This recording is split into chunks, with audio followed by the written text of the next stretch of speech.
I'm so glad you made it because my phone's not working and I couldn't. It would have been a mess. Oh my goodness. Oh, yes, that would have undone us if I needed to talk to you or you needed to talk to me, one or the other. But here we are. Okay. Here we are. Yes. Very excited. Yeah, me too. Looking forward to it. So glad Yeah. I may not have seen this article, so I appreciate you sending it. Yeah. Yeah. Yeah, I'm very curious as to what she's doing. I have a friend who's been taking her warm data classes or courses. And I don't know a whole lot about that, but I'm really curious to see That what would she's be put together. Yes. Yeah. I didn't have enough time to explore that, to Google it and say, Yeah. what is she doing with warm data? But yeah. I like that. I like the words together. They don't go together. I like the fact that they don't normally go together. And if she, you're going to be on Seedens Park tonight or no? I don't know. My calendar's in my phone. Oh, of course. So I can't answer that question right now. I get it. And I don't even know if I'm going to have time to go over there and get it fixed. I sort of hazily remember I have an appointment at 3:30, but I'm not 100% sure. Yeah. So my mind and my phone. Our lives are, a little full. Yeah. And so, connected to the technology, when you don't have it, it makes it really hard. Oh yeah, sure. Yeah. It sure does. I had another podcast this morning at 8:00 with Bangkok. Oh. Someone that had just found me, I'd gone to my website and reached out. There's a thing on my website saying, can we connect, connect, and we connected. And so, yeah, this is, I can see why and I don't normally, I'm not a technology freak by any means, but it's, I can see why it really is. It really does make a difference. You're so visible in a way that there's no way you would be visible, so. Yep. Interesting, yeah. I mean, we wouldn't have known each other if it wasn't for technology. Yeah, exactly right. No, exactly. So yeah, it's just been such a boon, especially during the pandemic, just incredibly rich. Yeah. Yeah, there's Annie. I thought she was coming. Oh, is she? At least there'll be the three of us again, huh? Yeah, I think there were a couple of others signed up, so we'll see if they show up. Okay. Yeah, things happen. Good morning. Well, good morning, dear one. How are you? Good morning. I'm fine, thank you. Okay. It's 4:30 in Chicago. Yep. It's 2:30 here, almost 1 more minute. 30, almost. Yeah. Ani, are you going to be on the call tonight with Seedens Park? I think I'm curious. Yeah. Yeah, that's where I am also. Me too. What's the topic tonight? Anybody know? Well, discernment. Yeah. What are we going to do next? What's next? Who's going to do it? Who's going to step forward and help us make sense of all this time together? Right. That's not nice. No, that's a really good way of putting it. Who's going to step forward and make sense of what we've been doing together? Yes. And see how we can. Yeah, and you and I have a lens. Yeah. And we have, a lens, and there are other people that have other lenses, and you can do more than one thing. Well, you can, and they need to be connected if you're talking about a network. Well, it's duh. That's the thing. It's one thing to use the words. It's another thing to embody the behavior and the mindset and to live it. And so, which is a great segue into the article. Is it? Okay. You take it away then. So we're going to talk about an article that was written by Nora Bateson called What is Submerging? And I think it's a really, for me, it was a really brilliant calling out of the things that the foundational things that are buried and we rarely talk about. We deal so much with the symptoms and not really looking at the causes. And because we're talking systems, it's not a cause. It's a whole bunch of things that interrelate in a certain way and generate what we're dealing with.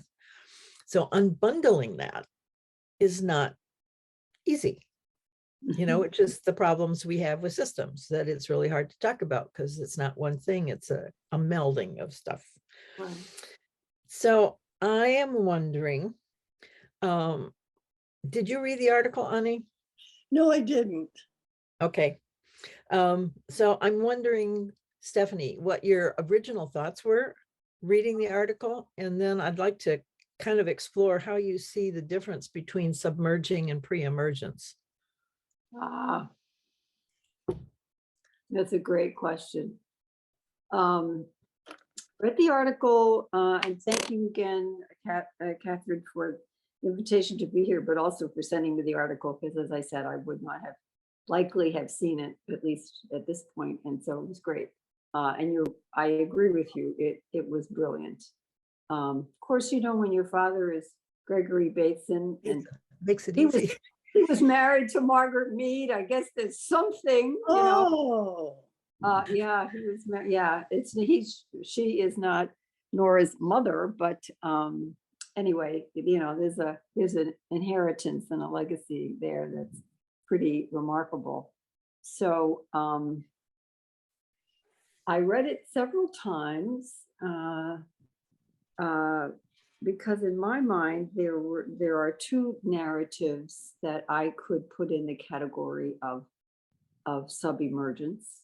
But I just want to tell a story quickly to give you my sort of the lens that I'm looking at. Several years ago, there was a TED Talk in Chicago, TEDx Talk, and it was by a photojournalist, pretty renowned, who was in war-torn areas to take pictures of battle, as if someone were like in Ukraine right now. And he was with our troops in Afghanistan, and he lost both of his legs and an arm. Wow. That did not stop him from continuing to take these stunning photographs, which he showed us as part of his TED Talk. And unusual for TED Talks when he was done, because it was a TEDx talk, not a TED Talk, so it was a smaller crowd. He invited questions from whoever. And there was a young woman in the front row who said, okay, raised her hand. And she asked a question that stayed with me and has deeply influenced, has become a lens for me that I brought to this article. And her question was, what's the secret to taking a great picture? Mm. And he got kind of quiet and he said, well, technique really matters, but the secret to taking a great picture is knowing where to point the camera. Yeah. And what he pointed to in his stunning pictures, in my mind, it was the unseen. He illuminated. Yes, of course, you saw the devastation. Yes, of course, he had an object, person, or whatever he was pointing to, but you could see beneath the scene to the unseen. And it was the unseen, knowing how he did that, sensitivity that illuminated a different picture and told a fundamentally different story. So from that moment on, and that was at least 10 or 15 years ago, when people say, just what do you do? You know, we don't know what you do. Well, if I tell you and I figure it out, you know, you tell me. I have embraced the notion of I strive to point the camera to the unseen and then illuminate it with language, but with what, and you know, whatever, but typically it's with language, because that's where the real story is. Right. And so that's the lens I brought to her art. And it was because I saw, we know based on our own work, and the three of us speak together and Seed and Spark, the qualities of emergence. Submergence, you know, if you just look it up, you can't see it, it's under the water, you know, it's hidden. And I hold that there are two constructs or two narratives that are submerged. One is not that, let me take that back. One narrative is submerged, it's the one she's talking about. But there's another narrative that I think is unknown or not integrated, but is manifested. So I would say that the old story of linearity and mechanization and parts, not wholes. That's most people, if you say, well, you've done that because you're operating under a mechanistic Cartesian paradigm, which is what Newton said when he said it's a clock. They look at you like, what are you smoking? They're not aware that they're looking through a lens of linearity, and that's not the way things work in a living system. But we have been embedded in that. That's how everything is organized. That's how everything is designed. That's how everything is constructed. So they live the visible, climbing the corporate ladder and getting a high score on an SAT test and measuring and not mapping, but they don't know where it comes from. So I think for most people, the current dysfunctional, toxic paradigm is hidden, and that needs to be illuminated. She named that, of course, but I think in her article, what she was trying to get at in terms of what is submerged is the what is still possible, and how conditions are created to make it more likely that what is being nurtured and in the soil right now and not yet visible is still possible.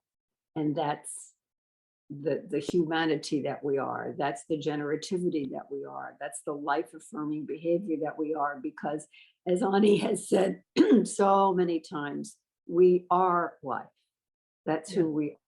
So of course, if we're acting true to who we are, we embody the dynamics and principles of life and living systems, because that's who we are.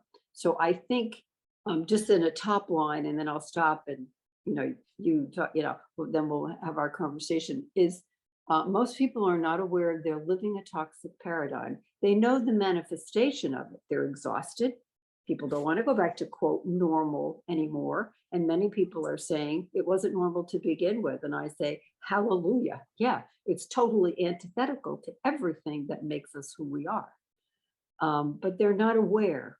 And of course, why would they be when they're going through a schooling system and they're in any kind of corporate structure or whatever, where it's all about parts and it's not about relationships, it's about stuff. And so that's Separation. of that's submerged. But the bigger piece of her article was things take a long time to percolate. And there is a possibility being percolated right now. And that's submerged. And that's, I think, our opportunity in whatever capacity we're in to illuminate that. It's not an option. It's a narrative of who we are. And if we were to embody and become that narrative of who we are inherently, then we would be manifesting very different things in the world. So when I started Gil in my Math and Science Academy and in all my work, the question that I held was, and this was creating an institution from scratch, was what would it take to create a generative and life-affirming system of learning that liberates the goodness and genius of every child and ignites and nurtures the power and creativity of the human spirit for the world? And my response to what would it take, I never ask, by the way, how. I never ask myself, well, how do I do that? How do I do that? How do I do that? I have no idea how. I have no freaking clue how to do anything. However, I can always respond to a what would it take question. That's so different. That opens up space, that gives me room to imagine and dream and do all kinds of things. But we're so narrow in our lexicon in the old story. So what will it take? It will take a new story, a new map, and a new landscape of learning.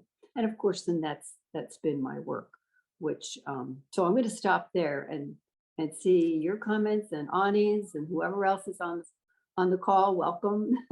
So this is Greg Varela. He's also a member. Great. So I would like you to talk a little bit about the difference between submerging and pre-emergence, because I think we're kind of using them in the same way. And I think maybe there's a difference in her use of that. Why don't you start? Why don't you start? Because I wasn't sure because it's her. Right. I take, I take what she says unless I have a compelling database or source to counteract. I would take what she says as she knows what she's talking about. But I didn't. Well, she talked about both. Yeah, I know she did. I know. I think that I got the notion that what is submerged is, I'll use the word more ripe. That's probably not correct, but maybe at the point where it's more poised and ready because of time to come forward and become visible or noticed. And whereas a pre-submergence is when it's very early and nascent in a process.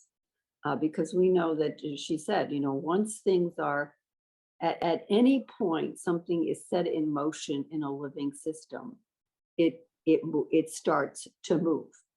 And there are different points in time when something is set in motion in a living system. And my sense is that emergence, the conditions have already been set, and it is ready to manifest. So it's a time differential. Submergence is the ideas have been planted, they have been seeded, they are being nurtured, and it takes a little bit more time for that to come forward. But I'm not sure, in my mind, it's a distinction that matters, but it may be. I'd love to hear your views. Yeah, I had a slightly different take on it, because for me, the submergence thing was really sort of capsulized in her complicit confusion recipe. Yeah, it was great. Yeah, so you talked about the mechanistic thing, and she had some of that also, but she had all these other things: the separation, the individualism, the competition, so many of the things that are turning. Right. And the way I understand the submergence part was that a lot of those came from old wounds, old misunderstandings, and the burying of the mechanistic, so that those fermented in a way that created the situations that we're sort of locked into. So when we ask questions like, how do you educate, or should you educate, you get locked in to how we're doing it now, because you're just reflecting what's current, what has emerged from the submerged.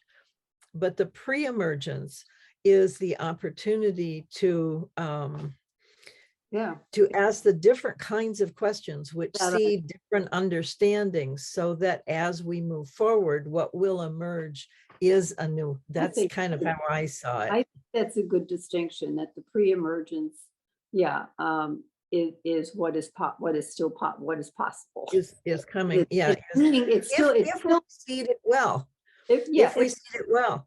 I mean, right. I took at 11 o'clock, I went to a open house for a housing, an affordable housing project that had been done by Catholic Charities for 73 families who'd been on the street, basically.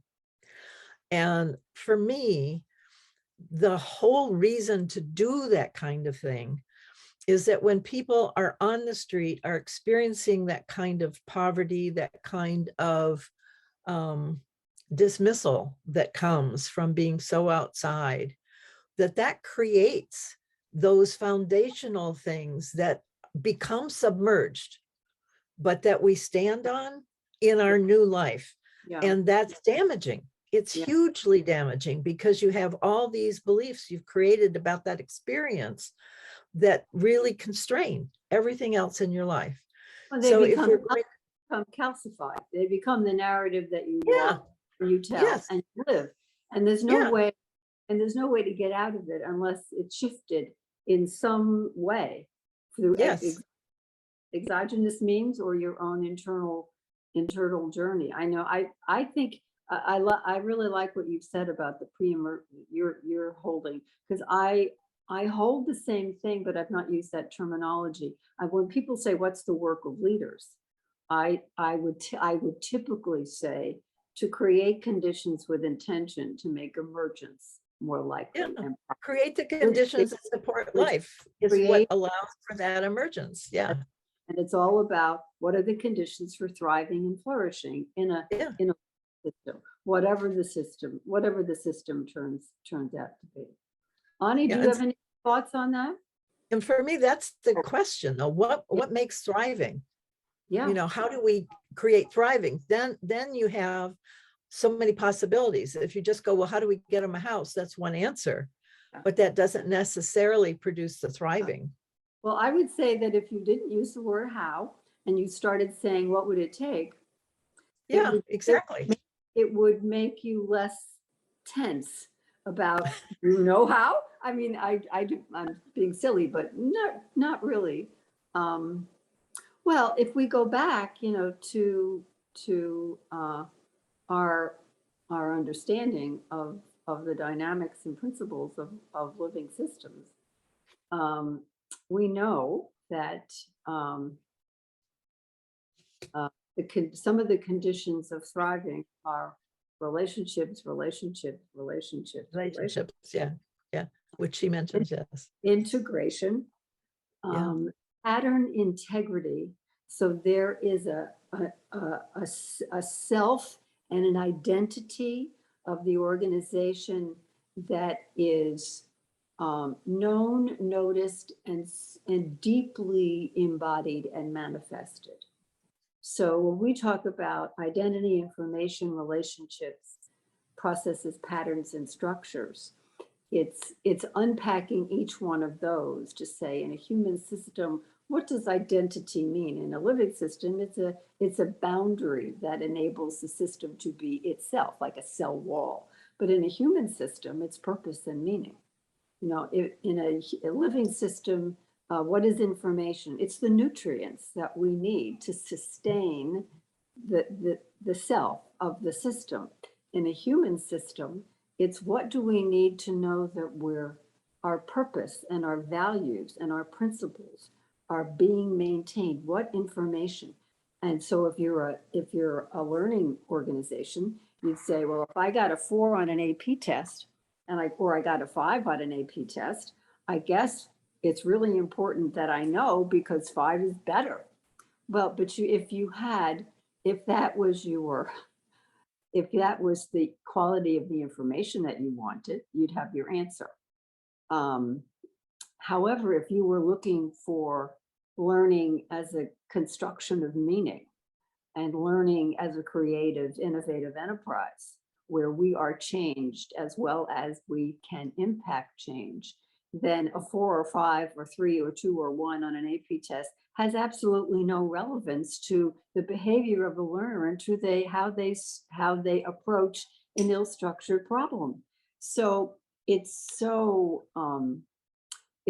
intertwined with how human systems can mirror the dynamics of living systems, because as we've heard our dear friend Ani say many times, we are it. We are a living system. We are life. Not just we embody it, we are it. And that's been my experience over many decades in working intentionally within communities and with parents and kids and staff to say, what are the conditions for thriving? How do what does it take? And what can we create with intention to enable you to be the most creative you can be, the most innovative you can be, the most thoughtful that you want to be. And it really is, I mean, the conversation at some point in education goes to the notion of epistemology. It's not about objects, it's about relationships. It's not just about, observation. It's the subjectivity being in relation to a discipline. It's about the interdependence and the integration of things. In certain circles, and this would be one of them, if people say, well, who are you anyway? I would say I'm a child of the center.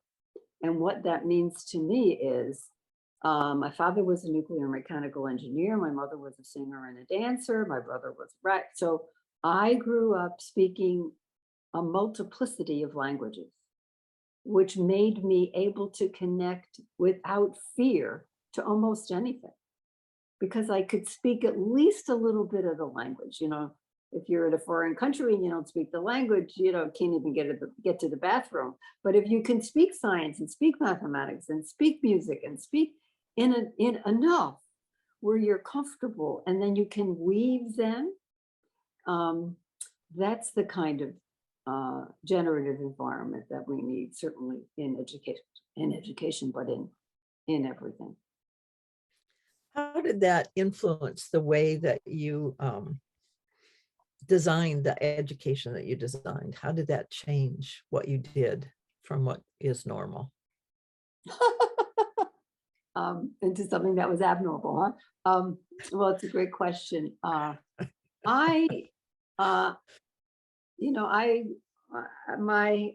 upbringing was, as I'm writing a memoir, so I'm actually thinking about these questions to say, how did I get here?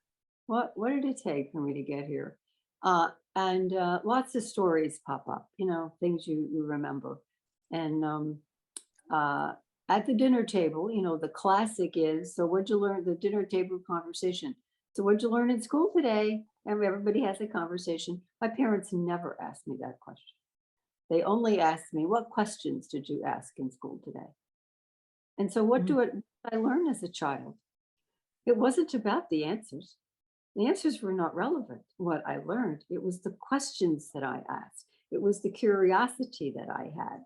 And I have extended that myself as I look within and across my life, that the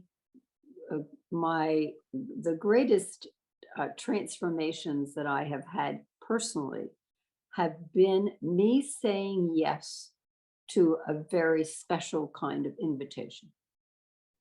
And so questions and invitations became huge catalysts for what I did. And I was a quote science kid, and in 1987, a book came out by James Gleick called Chaos, and my husband gave it to me on Christmas morning, and I started reading it, and I read it all Christmas Day and through the night. And I woke up in the next morning. Now, this wasn't exactly what my husband thought we were going to do on Christmas, is have me read the book. But when I said to him, why did you buy this? He said, because I knew you'd be curious about a new science. And I wasn't curious. I was friggin' blown away.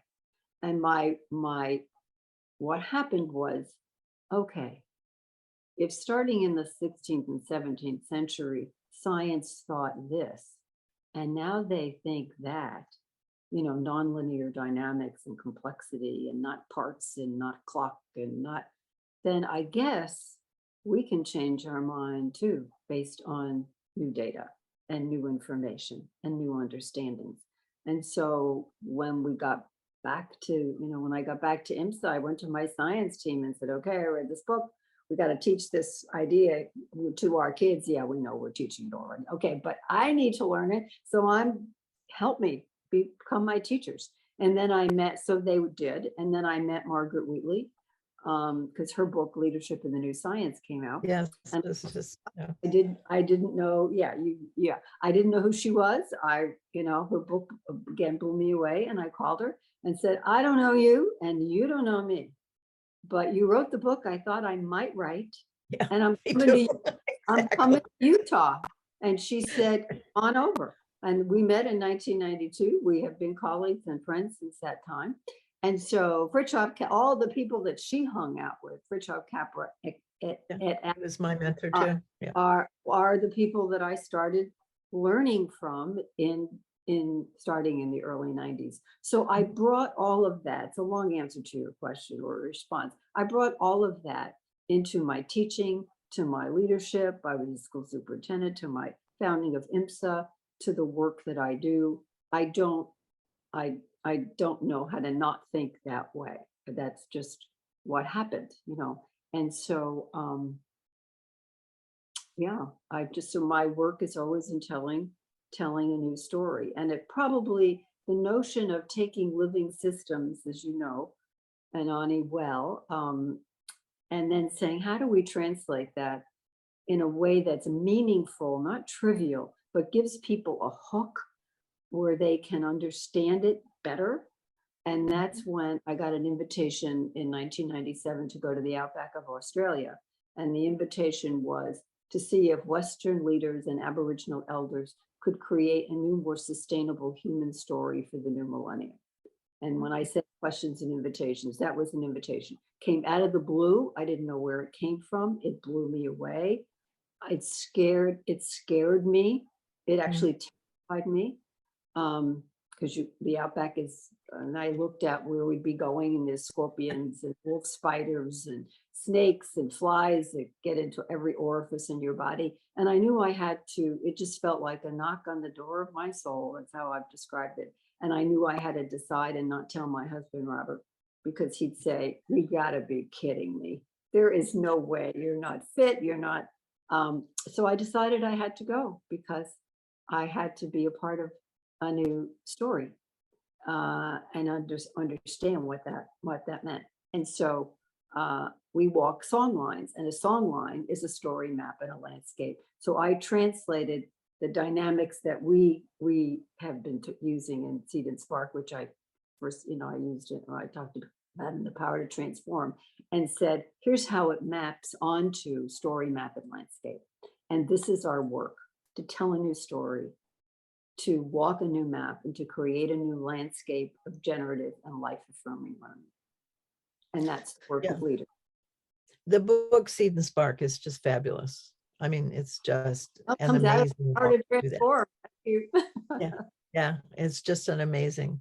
So how is education though? How is the education that you've created different? Can you tell a story about that so we can have a sense of how that's so different from what we usually experience? First of all, we don't call ourselves a school. We call ourselves a laboratory for imagination and inquiry. Classes don't meet. Now we're a secondary institution. So, and because it is what it is, it's a state institution and kids live there and it's very prominent and people are always wondering what we do, and there are high expectations for what we do, and otherwise we don't get state funding and we don't exist. So, you're playing both of those things. Right. I introduced very early on the construct of living systems with my own leadership team.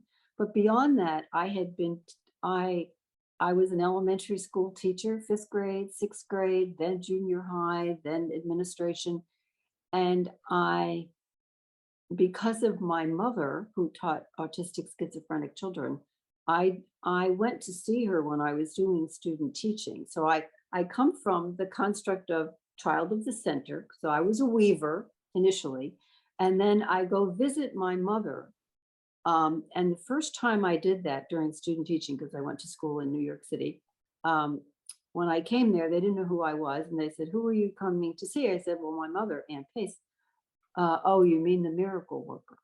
And I said, "Well, no, I'm coming to see my mom." I didn't recall to that. And so I watched her with these children. And all I can say, and it's going to sound hokey, but it is how I felt. She brought them alive in ways that apparently they hadn't come before. Now that's, and Mhm. so I said, okay, I want to do that. I want to bring children alive. I don't know what that, I'm what? It's Yeah. student teaching. I don't know what that means. And then when I started teaching, I solely became it wasn't an advocate. I listened so deeply to children that I connected to them in just very unusual ways. And I'll give you another story. You tell me if we don't have time, because I'm happy Well, that. we have time. We can, yes, Okay. we get to choose. Okay, so this is my first year teaching, 5th grade, world studies. I was always interested in the Bushmen of the Kalahari Desert. I have no idea why, but I always was. So I said to the kids, I'm so interested in these groups of people. Would you like to study them? It's not part of the curriculum, but we'll figure out how to do the curriculum too. Are you interested? And let me tell you why. I am. Oh, yes, we really like to do. Okay. Long story short, there was nothing on them. So obviously it wasn't in the textbook. So National Geographic and videos and films and pictures and all the first source material. And they were so engaged, and they said I had to negotiate with the janitor so they wouldn't have to sit in rows. We moved our chairs every day, and then we moved them back at the end of the day, because you're supposed to sit in rows. You're not supposed to sit in circles. Long story short, we studied them for about 6 weeks. And the day came for the presentation. And one child raised his hand and he said, "You're not going to like what I'm going to say." And I said, "Well, try me." He said, and he put his head down. He said, "I don't believe the Bushmen ever existed." Now, mind you, we had been studying them for 6 weeks. National Geographic, I remember, and I could get back to that moment. I stood there. I'll bet. I'm 21, a first year teacher in a very restrictive school, thinking, what in the name of heaven is that? And he wasn't being a smart aleck. He wasn't being a smart aleck. But I was so stunned, Kathryn. I thought, how is that possible? Yeah. That you could study something and not think it was true? And so I'm standing in front of the class, and I look up, and there's, in those days, all the pictures of the United States president. And Abraham Lincoln was the first one I saw when I looked up. So I walked over to the wall, yanked him off the wall, the picture, ripped it up into shreds, threw it in the garbage, and I said, "Oh, Jamie, I am so glad you said that, because I didn't think X existed either. I meant, another thing." Well, the class erupted. Just erupted. "You're a communist. How could you do that to Abraham Lincoln? We're going to tell the superintendent you're going to lose your job." And I'm my first year. This is my first year teaching. I said, "All right, time out, time out, time out. I want you to all be quiet, and I will be too. You pick up your chairs, put them in a circle, and I'll get our talking stick," because we used a talking stick. And I said, "And we're going to sit for 5 minutes and say nothing, and then we'll pass the talking stick." And so we did that. And what came out of that was one of my greatest learnings. Children saying, "Well, what is truth?" How do we know when something's true? Who do we believe? If this person says that, but another person who's more important says that, how do we went on and on and on? And I was dazzled by their genuine desire to know. How do we know what's true? And then the next day I started getting calls from parents.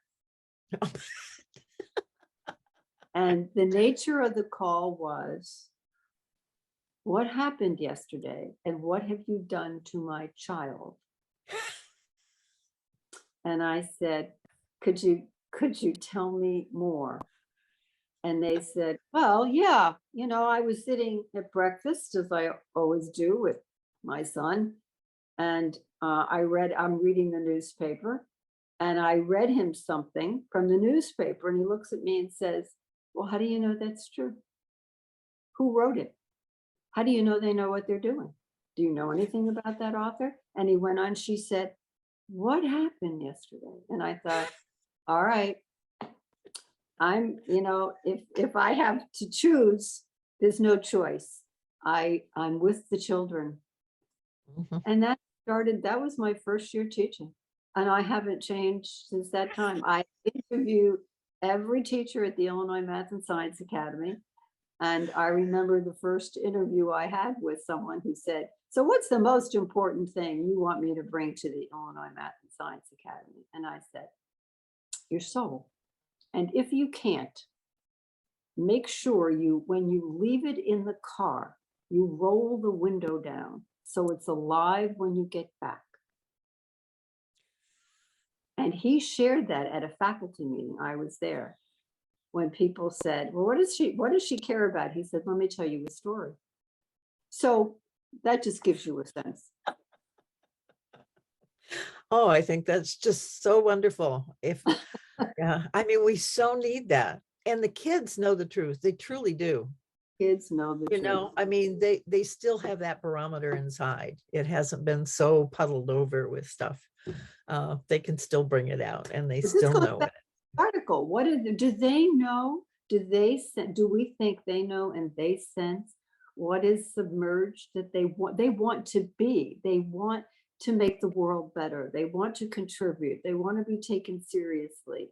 They want to, know who all of that. There is a knowing, and we have not, as their stewards and guardians, created the conditions for them to really own and embrace all of who they are, because we say it doesn't really matter. It matters if you get a 4 or 5 on a test. It matters who you know. Right. Yeah. Yeah. I mean, we're so stuck in the submerged stuff, which Yes. we have decided to hang on to, that when we're pulled out of it, it's really uncomfortable. We don't know where to go or what to do. And we feel, I think actually, that a lot of adults feel demeaned because they suddenly see that disparity, and it's just very uncomfortable. So they just hit back. No, we don't do that. It's like this, and you have to listen to me. And they reinforce that submerged stuff because they're afraid of what's going to come out. And they don't know there's another alternative. They think that's the way That's right. They don't, there's no alternative. Yes, they don't, there's none in their mind. Yeah. That's why, I keep emphasizing a new story. It is not the way things are. Actually, it's not a new story. It's a very old story, the one that we're talking about. But it is new in the sense of how it's manifested, because it's totally antithetical to what we're doing now. Yeah. And that Nora's statement, to stay alive in living systems is also to respond to the constant shiftings inherent in life. Yes. And when we're stuck, we're not responding. No. It prevents us from that engagement. And the engagement with the rest of life and the world. I mean, we're not porous. We're calcified. So we can't respond because we're not connected. So there isn't this exchange of information, exchange of energy, exchange of creativity, exchange, which is what is, how many times have we said the structure of a living system is a network. It's a patterned, connected community of practice and a whole, but it's a network. In a network, everything is connected. In a school or a corporation, most everything is not connected. It's not relevant how security manifests with Right. the mailroom or whatever, but whatever Accounting, yes. Yeah. yeah, exactly. Yeah. Yeah. I think that's one of the brilliance of understanding that stuckness, and also understanding at the same time how we are constantly capable of planting new seeds. Totally. If we can get out of feeling like we have to respond to that old stuff. And I think you alluded to it too, that her example in education of learning with Yes, the children, which is what you did, right, is when you learn together, then right, it's a whole different dynamic. It's about learning. You're right. not trying to make it something that is not really part of that system. Right. So you're opening the system to new opportunities, to new possibilities, planting different seeds. Exactly. Yeah.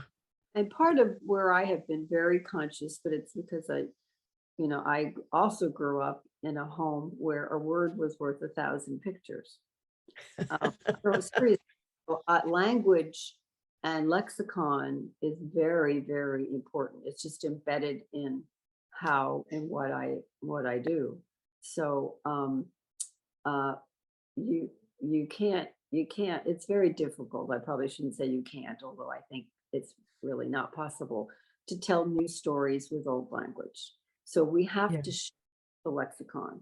And so if we're talking about generativity and connectedness and holism and systems and life, we have to use the language of life and living systems. Um, and so, we've talked about this before. We're not fixing, we're weaving, we're not, taking it apart and putting in a new one. The language that we use is so embedded in how we think that it is all part of this epistemology that is toxic. And so to really create, first of all, I've said several times, as you can't create what you've not become. So when we started initially the Sea and Spark journey, and I had said to Sam, let's use the Shackleton ad. We think it's true, we're not sure, but let's use that ad because I think that's exactly what we're doing. It is inquiring within first, and most people don't do that because it's too scary. It's Yeah. really scary to go on your own internal journey. It's much easier to stand on the deck and hold the telescope and look for the land. But you gotta take that journey first because you cannot create what you've not become. Otherwise, because you can't see it otherwise.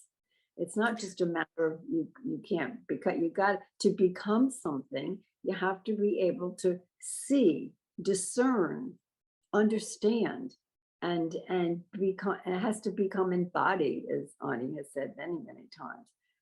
And that's the work.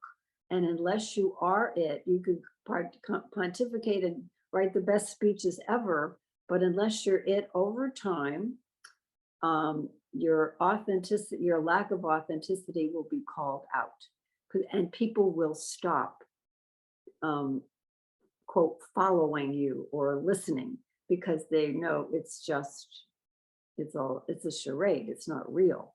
So creating with my team and the kids and the parents and the board and the governor, a community, it's just messy work.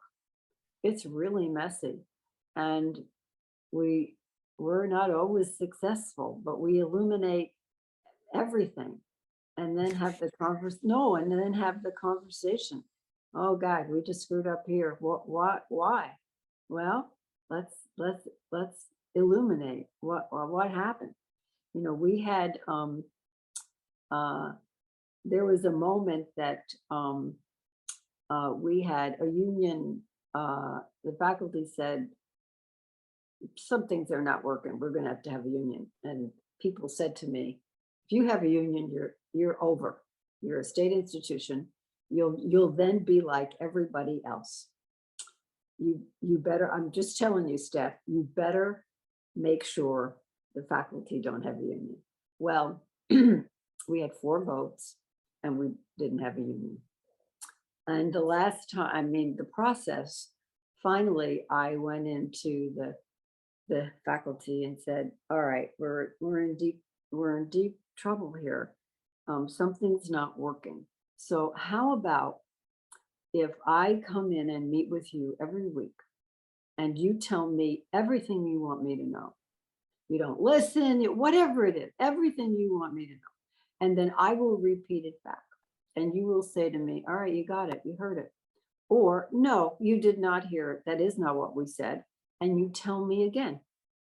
And I will repeat it back. And you tell me, all right, you heard it this time. Or you still didn't hear what we're saying. Okay, then you tell me again. And we're going to do that until you think I am hearing you. So we did it maybe 3 or 4 times. And then I said to myself, there's something else going on here. So I said to the guy who was leading, I said, we've been talking about, you say something and I tell you what you said and you say yes or no, but I'm hearing other things that are not being said, but they're very palpable to me. Would you mind if I told you what I'm hearing that you're not saying? And he said, well, sure, go ahead. So I did. And I would talk about fears. And I would talk about all kinds of things that I actually heard in their language, but they weren't talking that way. They were talking about the stuff you see, not the stuff you don't see that really matters. So I did that for maybe 3 or 4 times. And then I tested it and said, okay, this time you're not going to do that. So we went through the process again, and I stood up to lead. And the guy who was in charge said, wait, you didn't tell us what you heard, but we didn't say. And I thought, okay, shift. And so my attorney called me after the 4th vote, and he said, I've been in this business for 30 years. I've never seen this happen. 4 votes and the union was defeated. He said, what did you do? I said, we talked to each other and we listened.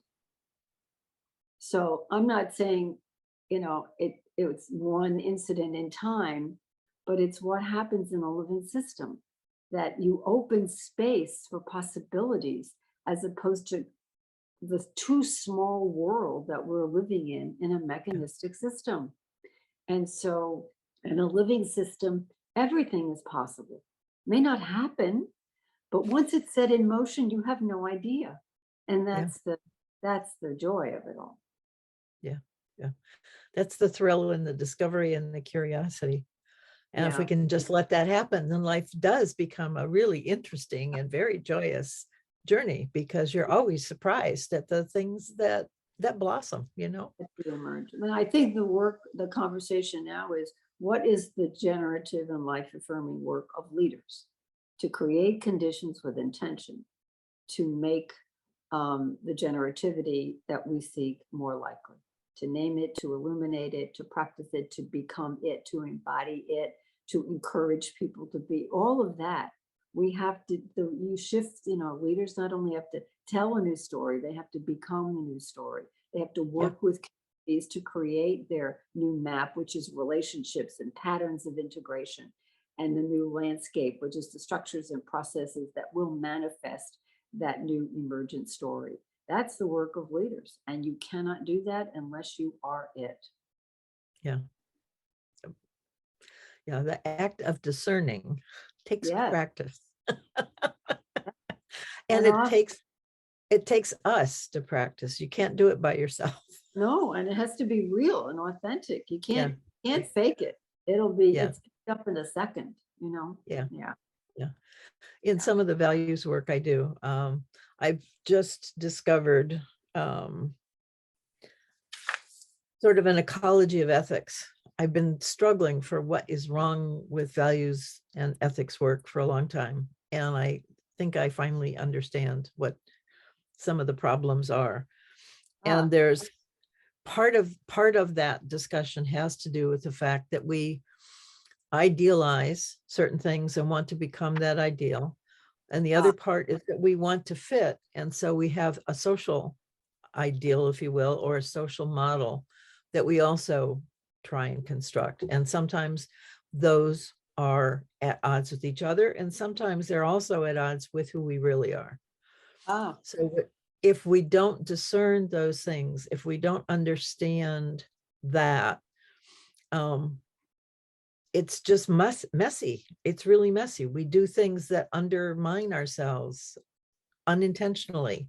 And the culture building, which is where I have spent most of my time, I see as the mycelium in a forest. That's the communication that goes between trees that says, this is sort of what we're doing. So we're really protecting ourselves is one conversation, or we're really going to be flamboyant and win and be able to do new and amazing things. That's another conversation. But there's a third conversation, which is we're really going to thrive together. That's a very different conversation, one we have not had consciously. But you're right, thriving together, individually and so bringing that forward and relanguaging those values so that that is what happens, because they all have their own language, they all have their values, they all have their ethics. You're a good person in each one of these different conversations, but a very different person.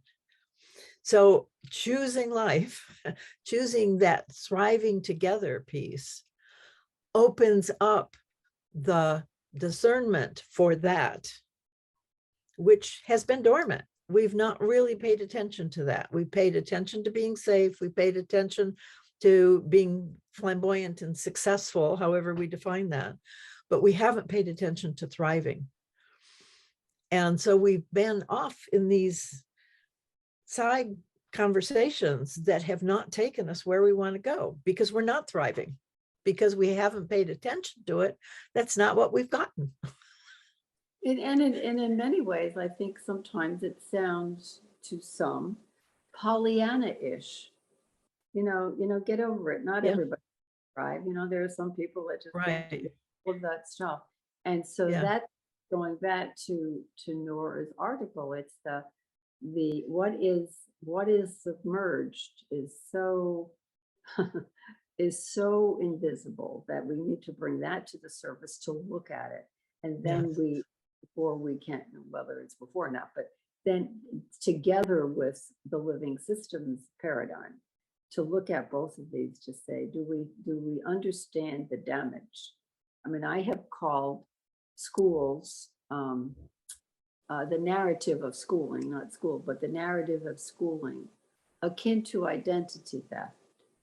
And by that means that self of who we are, it's no one's fault.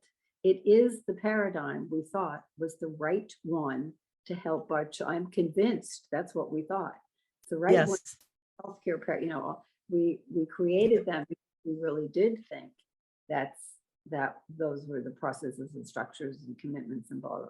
And now we understand that that is not the world and the universe in which we live. Yeah. It's not creating a living world. No, it is not. Right. It is not.